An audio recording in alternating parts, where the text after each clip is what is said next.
Holidays-nale, adu namma GT Holidays da. GT Holidays, South India's #1 travel brand. You know you are special when you're with GT Holidays. ஆயுர்வேதம் ஒரு பொக்கிஷம் நம் ஆயுள் நீட்டக்கும் அற்புதம். Doctor Srivarma's. அர்ஜுனுக்கு என்ன படிச்சாலும் மெமரியில இல்ல. Take it, Lion Date Nut Bites. Lion Date Nut Bites Energy Bar. Take it, Lion Date Nut Bites. இப்போ களத்துக்கு வருவார் தமிழக வெற்றி கழகத்தின் தலைவர் விஜய் அவர்கள் அப்படின்ற கேள்விக்கான பதில் வர 13ஆம் தேதியிலேருந்து ஒவ்வொரு சனிக்கிழமையும் அவர் வெளியில் வருவார் அப்படின்ற ஒரு தகவல் கிடைச்சிருக்கு. ஃபஸ்ட்டு இது குறித்து அவர் வெளியில் வந்து ஒரு அரசியல் பண்ண போகிறாரு அப்படின்னு இப்போ அடுத்த கட்ட நடவடிக்கைகள்லாம் எப்படி இருக்கும் அது குறித்து ஃபஸ்ட்டு பார்வை என்னன்னு தெரிஞ்சுக்கணும்னு நினைக்கிறேன். இதுக்கு முன்னாடி வந்து அவரை பார்ட் டைம் பொலிட்டீஷியன் அப்படின்னு சொல்லிட்டு இருந்தாங்க. இனிமேல் வீக்கெண்ட் பொலிட்டீஷியன் அப்படின்னு சொல்லுவாங்க.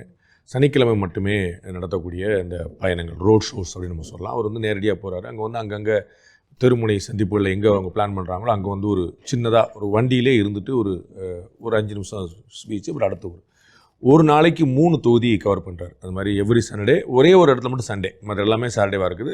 அது வந்து டிசம்பர் வரைக்கும் பிளான் பண்ணியிருக்கிறாரு. ஸோ நம்ம ஏற்கனவே டிசம்பருக்குள்ளே நம்ம ஏற்கனவே பலமுறை அந்த டெட்லைன் சொல்லியிருக்கோம். டிசம்பர் ஜனவரியில் தான் ஒரு கிளாரிட்டி கிடைக்கணும். இதுக்குள்ளே இவர் போய் காட்டக்கூடிய அந்த ஸ்ட்ரென்த்தை வச்சுட்டு அப்போ மற்றவங்க வந்து ஒரு அவநம்பிக்கையில் இருந்தவங்க, கூட்டணி சேரலாமா சேர வேண்டாமா நினச்சவங்க, இவங்களுக்கெல்லாம் வந்து ஒரு பாயிண்ட் கிடைக்கும். அதில் இவர் வந்து இந்த பயணத்தினால் அவருக்கு 100 ஓட்டு கூட போகிறதில்ல, 100 ஓட்டு கூட குறைய போகிறதில்ல. ஏற்கனவே அவருக்கு வாக்களிக்கலாம் அப்படிங்கிற மனநிலை இருக்கிறவங்களுடைய வாக்குகளை உறுதிப்படுத்த போது அந்த வாக்களிக்க போகிற தன் தொண்டர்கள் ரசிகர்களுக்கு வந்து ஒரு சந்தோஷம், தலைவரை பார்த்துட்டோம் அப்படிங்கிறது, அவ்வளோதான். ஸோ இவர் வராட்டாலும் அந்த ஓட்டு அங்கே நிற்கும். நம்ம ஏற்கனவே பார்த்தோம் 6லேருந்து 10% வரைக்கும் அவருக்கு வாக்குகள் இருக்குங்கிறது. அவர் வந்து பயணம் மேற்கொண்ட பிறகு வந்த வாக்குகள் இல்லை. இவர் மாற்றம் வேணும் அப்படிங்கிறவங்களுக்கான ஒரு வாய்ப்பாக நம்ம நிற்கிது. அதுதான் நம்ம பார்க்கணும். ஸோ வந்து இயல்பில் தமிழ்நாட்டில் பாலிடிக்ஸில் இன்றைக்கி 2026 ஒரு கேள்வி இருக்குது. திமுக ஆட்சி தொடரணுமா மாறணுமா? இந்த கேள்விக்கு தான் பதில். அப்போ தொடரணும் அப்படின்னா வேறு வேலையே கிடையாது, முடிஞ்சு வச்சாங்க. மாறணும் அப்படின்னா யார் அப்படிங்கிற கேள்வி. அப்போ தான் வந்து அந்த யாருங்கிற இடத்துல தான் இவங்கெல்லாம் போட்டி போடுறாங்க. இப்போ அதிமுக பாஜக அலைன்ஸ் அந்த பக்கம் நிற்கிது, விஜய் இந்த பக்கம் நிற்கிறாரு, சீமான் இந்த பக்கம் நிற்கிறாரு, இப்படி மாறி மாறி. அப்போ வந்து நம்பர் 2 இடத்தை பெறுறதற்கு இப்போ முதல் முயற்சி நடந்துட்டு. அப்போ வந்து திரு விஜய் வந்து தான் நம்பர் 2 ஆகணும் அப்படிங்கிறது பார்த்தாருன்னா இந்த முயற்சிகள் தேவைப்படுது. அதன் மூலமாக அவரோட வாக்குகள் கூடும் நினைக்கிறாரு. ஆனால் அதன் மூலமாக வாக்குகள் கூடாது. எதிரணியில் இருக்கக்கூடிய குளறுபடிகள், ஆளுங்கட்சி அவங்களுக்கு தங்களுடைய வாக்களிப்பு, இது மாதிரியான விஷயங்கள் தான் அவருக்கு கொடுத்துருக்கணும். இப்போ இங்கே ஒரே குளறுபடியாக இருக்குப்பா, இது நடக்காது போல தெரியுதுப்பா, இது பேசாமல் விஜய்க்கே ஓட்டு போட்டுக்கலாம் அப்படிங்கிறது. ஏடிஎம்கே டிஎம்கே ரெண்டுமே வேண்டாம் அப்படிங்கிற ஒரு பெரும்பான்மையான சிந்தனை. இது வரைக்கும் வாக்களிக்காத ஒரு 30% மக்களில் உள்ள அதில் நம்ம பார்த்துருப்போம். தமிழ்நாட்டில் வந்து நாமளாக 70% தான் போலாகும். 69லேருந்து 72க்குள்ளே மாறி இருக்கும். ஒரு ஆவரேஜ் பர்சன்டேஜ் 70 போலாகும். அப்போ 30 வந்து போலாகாமலே இருக்குது.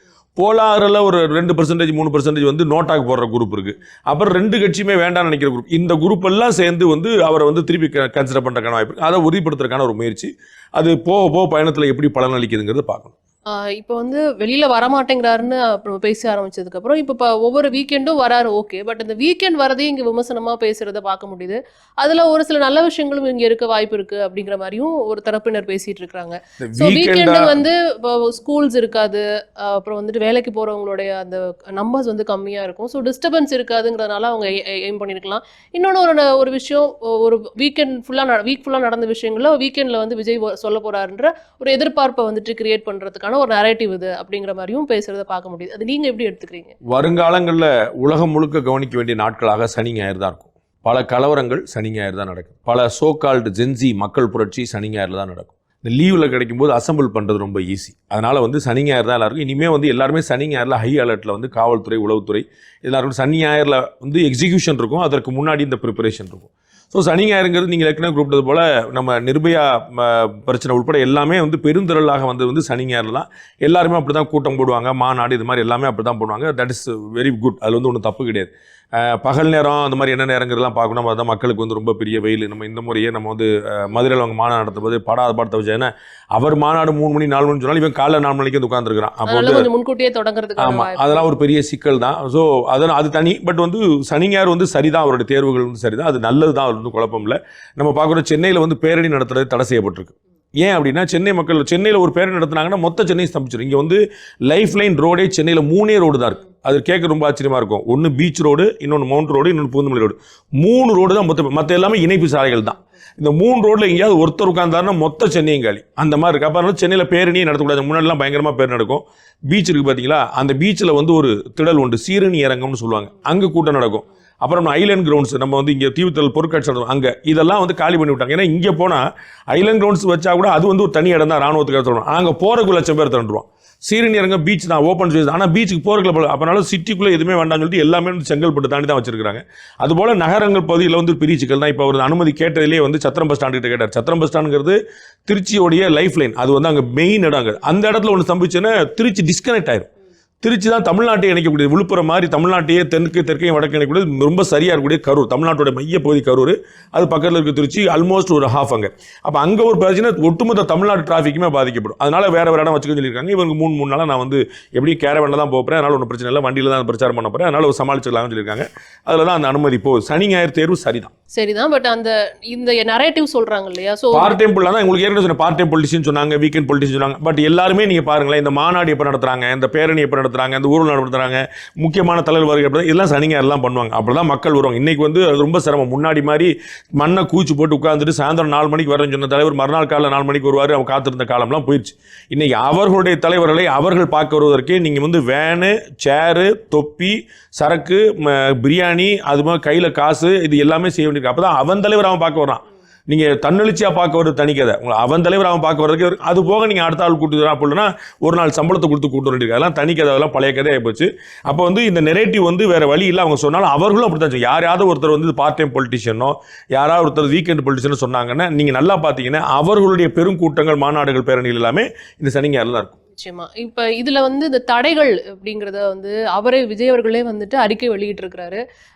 ஆளும் திமுக வந்து பயப்படுகிறதா அப்படிங்கிற மாதிரி ஒரு அறிக்கை வெளியிட்டிருக்கிறாரு. அது மட்டும் இல்லாமல் வந்து தடைகள் வந்துட்டு இருக்கு, எங்களுக்கு தடை பண்ணுறாங்க, இங்கே பேசக்கூடாது அங்கே பேசக்கூடாதுன்னு சொல்கிறாங்க. ஃபார் எக்ஸாம்பிள் நீங்கள் சத்திரம் பேருந்து நிலையம் சொன்னீங்க, மத்திய பேருந்து நிலையம், மரக்கடை, இது போன்ற பகுதிகளில் வந்துட்டு அரசியல் தலைவர்கள் வந்து அங்கே தான் பேசுவாங்க எப்பொழுதும். ஏன் விஜய்க்கு மட்டும் வந்துட்டு இங்கே மறுப்பு தெரிவிக்கப்படுகிறது அப்படிங்கிற கேள்வி. விஜய்க்கு மட்டும் இல்லை, எல்லாருக்குமே மறுப்பு தெரிவிக்கிறது தான். ஏன்னா இவங்க வந்து எல்லாமே பப்ளிக் அதிகமாக கூடக்கூடிய இடங்கள்ல பண்ணிட்டு இருக்காங்க. இப்போ திரு எடப்பாடி பழனிசாமி எதிர்க்கட்சி தலைவர் பண்ணிட்டு இருக்காரு. அங்கே இதுவரைக்கும் 8 இடங்கள்ல ஆம்புலன்ஸ் போயிருக்கு அப்படின்னு சொல்லிட்டு ஒரு பெரிய பிரச்சனை ஓடிச்சு. அப்போ ஆம்புலன்ஸ் போயிருக்கு, அவங்க என்ன சொல்றாங்க, ஆம்புலன்ஸ் காலியாக போகுதுன்றாங்க. நம்ம இயல்பான கேள்வி, ஆம்புலன்ஸ் வந்து எப்பயும் பேஷண்டோட போகணும்னு சொல்ல முடியாது. பேஷண்ட்டை பிக்கப் பண்ணுற காலியாக தானே போகணும். ஒரு பேஷண்டோட போயிட்டு அங்கே இறக்கி விட்டு இன்னும் பேஷண்ட் தூக்கிட்டு வருவாங்க, அப்படி கிடையாது. ஸோ பேஷண்ட்டை பிக்கப் பண்ணு, ஆம்புலன்ஸ் காலியாக இருக்குன்றாங்க. அப்போ இந்த மாதிரியான சிக்கலுங்க நெரிசல் மிகுந்த பகுதியில் நடக்குது.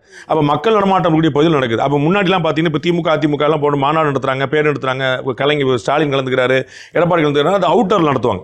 அப்போ அந்த கூட்டத்துக்கு வந்து ஒன்றும் பிரச்சனை இல்லை. இதே திருச்சியில் இது மாதிரி இந்த விக்கிரவாண்டி சாலையில் அந்த மாதிரி அவுட்டர் நடத்தும் போது ஒரு தனியாக நடம் இருக்கும், அங்கே வருவாங்க, ஒன்றும் பிரச்சனை கிடையாது. பட் நீங்கள் வந்து மக்கள் திரள் இருக்கக்கூடிய இடங்களில் பஜார் பகுதி போன்ற விஷயங்கள் நீங்கள் பண்ணும்போது அது வந்து ஆட்டோமேட்டிக்காக சிக்கல். அது விஜய் இல்லை, அது யார் போய் நின்னாலும் சிக்கல். எங்கள் அண்ணன் சீமான் கேட்டால் கூட சிக்கலாகும். ஏன்னா அந்த இடம் வந்து அப்படிப்பட்ட இடம்.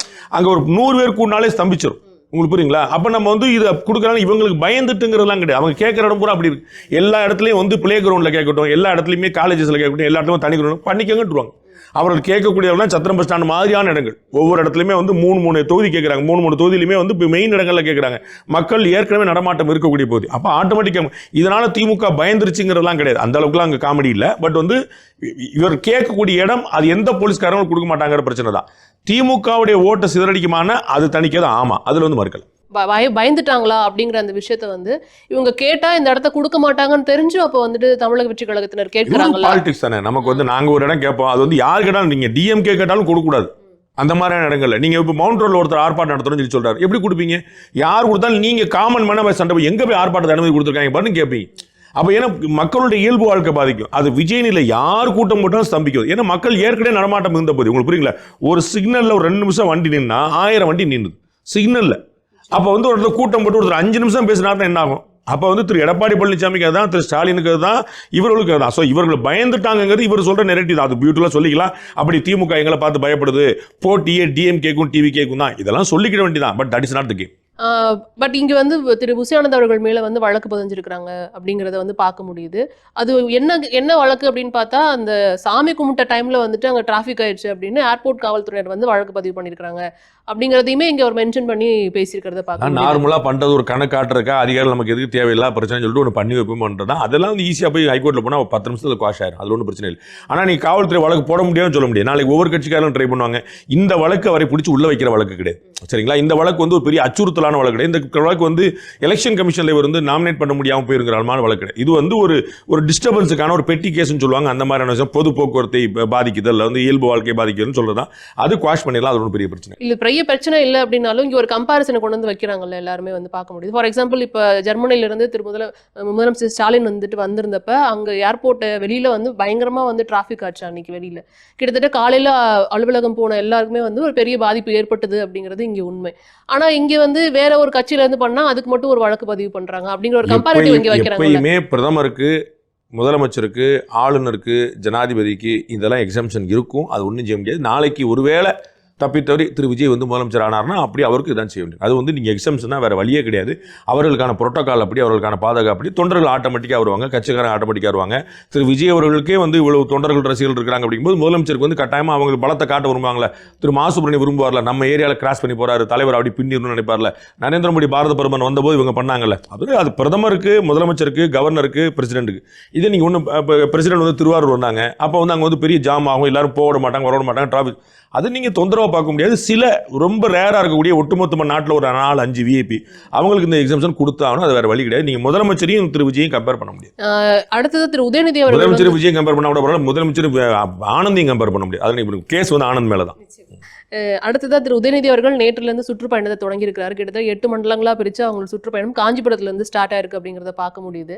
இங்கே களம் வந்து இப்போ இவரும் சுற்றுப்பயணத்தை ஸ்டார்ட் பண்ண போறாரு. அப்போ உதயநிதி இது திரு விஜய் அவர்களா அப்படின்ற மாதிரி ஒரு நரேட்டிவ் இங்கே போக ஆரம்பிக்குதுல, அதை எப்படி நீங்கள் பார்க்குறீங்க? ஏற்கனவே வந்து எடப்பாடி பழனிசாமி போயிட்டு இருக்காரு. அப்போ ஏன் எடப்பாடி பழனிசாமி விசஸ் டிஎம்கேன்னு போகாதா? எடப்பாடி பழனிசாமி விசஸ் திமுகன்னு போகாதா? அது என்ன உங்களுக்கு வந்து விஜய் விசஸ் உதயநிதினு எப்படி போகணும்? உங்களுக்கு ஏற்கனவே ஒருத்தர் போயிட்டு இருக்காரு, அது பிரச்சாரத்தில் கவனம் வராது. அவர் போகிற இடம்லாம் கூட்டம் கம்மியாக இருக்கா? எங்கேயாவது ஒரு ஃபோட்டோ காட்டும், கிட்டத்தட்ட 130 தொகுதி முடிச்சிருக்காரு. என்னங்க ஆளே காணும், காலிச்சேரா இருக்குன்னு காட்டுங்க. நீங்கள் அது வந்து நெரேட்டிவ் வந்து விஜய் விசஸ் உதயநிதியா அப்படின்னு. ஏன் எடப்பாடி விசஸ் ஸ்டாலின் இருக்கக்கூடாதா? தலைகீழ நின்று எல்லா ஊடகங்களும் தண்ணி குடித்தாலும், தலைகீழ நின்று ஆளுங்கட்சி அவங்க கூட்டணிக்கு எவ்வளோ தண்ணி இருந்தாலும் போட்டி வந்து ஸ்டாலினுக்கும் எடப்பாடிக்கு தான். அது திரு ஸ்டாலினுக்கும் தெரியும், திரு எடப்பாடிக்கும் தெரியும். அது திரு எடப்பாடி பழனிசாமி அவர்களும் வந்துட்டு இங்கே சொல்லியிருக்கிறாரு அப்படிங்கிறது அதான் உண்மை. திரு எடப்பாடி பழனிசாமி மாற்றி சொன்னாலும், திரு ஸ்டாலின் மாற்றி சொன்னாலும் உண்மை தான். இன்னைக்கு 2 பெரிய கட்சி, நம்பர் 1 கட்சி டிஎம்கே, நோ டவுட். நம்பர் 2 கட்சி ஏடிஎம்கே, நோ டவுட். அவங்களுக்கான வித்தியாசம் வெரி மைனர், நோ டவுட். அதற்கப்புறம் மற்றவங்களாம் அங்கே வர ட்ரை பண்ணுறாங்க. வரும்போது சொல்லுவாங்க, நம்ம பார்த்தீங்கன்னா கம்யூனிஸ்ட் கட்சிகள் வந்து ஸ்ரீவில்லிபுத்தூரில் வடக்கு திருமலையில் கூட்டம் போடுவாங்க. அமெரிக்க ஏகாதிபத்தியமே அப்படிவாங்க. எதிர மொத்தம் 3 பேர் நின்றுருப்பாங்க. அமெரிக்க ஏகாதிபத்தியத்துக்கு இங்கே உட்காந்து சொல்லுவாங்க. அதெல்லாம் சொல்லிட்டு சொல்லும்போது அமெரிக்க அது மாதிரி நான் தான் முதலமைச்சர், நான் தான் எதிர்க்கட்சி தலைவர், எனக்கு உனக்கு தான் போட்டி, அதெல்லாம் சொல்ல முடியாது. எல்லா கட்சியும் சொல்ல தான் செய்வாங்க. திரு சீமான் என்ன சொல்றாரு, நான் முதலமைச்சர் ஆவேன், நாங்கள் ஆட்சிக்கு வந்தா அதானே சொல்லிட்டு இருக்காரு. யாரே ஒருத்தர் ஆட்சி உட்கார வைக்க சொல்லிட்டு இருப்பாங்க. அப்போ அவங்க சொல்லுவாங்க. ஆனால் உண்மையா அப்படிங்கிற பார்க்கணும், நடைமுறை சாத்தியமானு பார்க்கணும்ல. போட்டி வந்து திரு விஜய்க்கும் யாருக்கும் இல்லை, போட்டி வந்து திரு ஸ்டாலினுக்கும் திரு எடப்பாடிக்கும். இங்கே விஜய் அவர்கள் இப்போ களத்துக்கு வராருங்கிறப்ப உங்களோட எதிர்பார்ப்பு என்ன? பர்சனலாக வந்துட்டு ஒரு மூத்த உடவியலாளர் உங்களுக்கு ஒரு எதிர்பார்ப்பு, இதெல்லாம் பேசுவார், இதெல்லாம் டச் பண்ணுவார் அப்படின்னா அது என்னவா இருக்கும்? யாருக்கும் எந்த பாதிப்பும் ஏற்படாமல் இருக்கணும், யாரையும் தூக்கி கீழே போடாமல் இருக்கணும். பவுன்சர்கள் இந்த மாதிரிலாம் வந்து யாராவது வந்து ஏற்கனவே ஸ்பீடு பிரேக்கர் இருக்குது, ஏற்கனவே நேரோ ரோட்ஸாக இருக்குது, ஏற்கனவே மக்கள் படாதபாடு போட்டுட்டு இருக்காங்க. இதில் என்னுடைய சிங்கங்கள் குட்டிகள்லாம் வந்து எப்படியாவது தளபதியை பார்த்தோன்னு புள்ள குறுக்க பாயும். அதை வந்து தூக்கி போடும்போது கொஞ்சம் பார்த்து போடணும் வேண்டும். எனக்கு எதிர்பார்ப்பு அவ்வளோதான், வேற ஒன்றும் எதிர்பார்ப்பு. எந்த பிரச்சனையை அட்ரஸ் பண்ணணுங்கிற ஒரு விஷயம் இருக்குல்ல சார், அதுக்காக நான் கேட்கிறேன். அவர் பிரச்சனையை அட்ரஸ் பண்ணார், தெரிஞ்சிருந்தா தான் பிரச்சனை. டிஎம்கே கவர்மெண்ட்டை பேசும்போது பின்னாடி பிஜேபி ரோல் இருக்கிறார். பிஜேபி என்ன செய்ய, அவரால் ஏடிஎம்கே ஒரு வார்த்தை பேச முடியல. அவர் என்ன சொல்லணும், அதிமுக சரியில்லைங்க, திமுக சரியில்லைங்க, இதான் நியாயமா இருக்கும். அப்பதான் எனக்கு ஓட்டு போடுக்கணும் வரும். திமுக சரியில்லைன்னா ஏடிஎம்கே தானே போடுவாங்க. நார்மலா பார்வை தானே. டிஎம்கே வேண்டாம்னா ஏடிஎம்கே இதான் நம்ம பார்வை. அவர் 2 பேரும் வேண்டாம்னு ஏன்ட்ட வாங்கினா வேற ஒரு விஷயம் இருக்குன்னு ஏடிஎம்கே பத்தி பேசவே மாட்டேன். பிஜேபி மதுரை மாநாட்டில் தான் பேசுறாரு சார். நீங்க என்ன எதிர்பார்க்கறீங்கிறதுல அப்ப வந்து மக்களுக்கு வந்து நீ ஒரு ஆல்டர்னேட்டிவா விரும்புனீங்கன்னா இந்த 2 பேருக்கான மாற்றா நீங்க இருக்கணும். அவ்வளவுதான். அப்பதான் வந்து மக்கள் உங்களை ஏற்பாங்க. அண்ணாமலை மாநில தலைவராக இருக்கும்போது பிஜேபி என்ன பண்ணுச்சு, 2 பேரையும் சேர்ந்து தானே பண்ணுச்சு. அப்ப அதுதான் உங்களுக்கு சீமான் என்ன பண்றாரு, 2 பேரும் சேர்ந்து பண்றாரு. அப்ப இதான் புரிஞ்சுக்கிறது. இவர் வந்து ரொம்ப ஏடிஎம் கேட்ட சாஃப்ட் படல் பண்ணுவாரு, டிஎம்கே மட்டும் வந்து கடுமையாக விமர்சனம் பண்ணுவாரு. அண்ட் சம்பந்தம்லாம் பிஜேபி எங்க வந்துச்சு, பிஜேபி என்ன பண்ணுச்சு, இது பிஜேபிக்கான தேர்தலா, நரேந்திர மோடிக்கான தேர்தலா? அப்ப சம்பந்தம் மக்களுக்கு ரொம்ப எளிமையா தெரியும். மக்களுடைய பிரச்சனைகளை, உண்மையான பிரச்சனைகளை பேசணும். அதுல வந்து இந்த மாதிரி ஒரு அவங்களுடைய தொண்டர்களுக்கு, அவர் ரசிகர்களா இருந்து இன்னைக்கு தான் தொண்டர்கள் கன்வெர்ட் ஆயிருக்காங்க, அவங்களுக்கு ஏற்ற மாதிரி டேஸ்டா பேசுறாரு, நல்லா ஜாலியா பேசுறாரு, நல்ல என்டர்டெய்னிங்கா இருக்கும். நம்ம பார்க்கலாம்.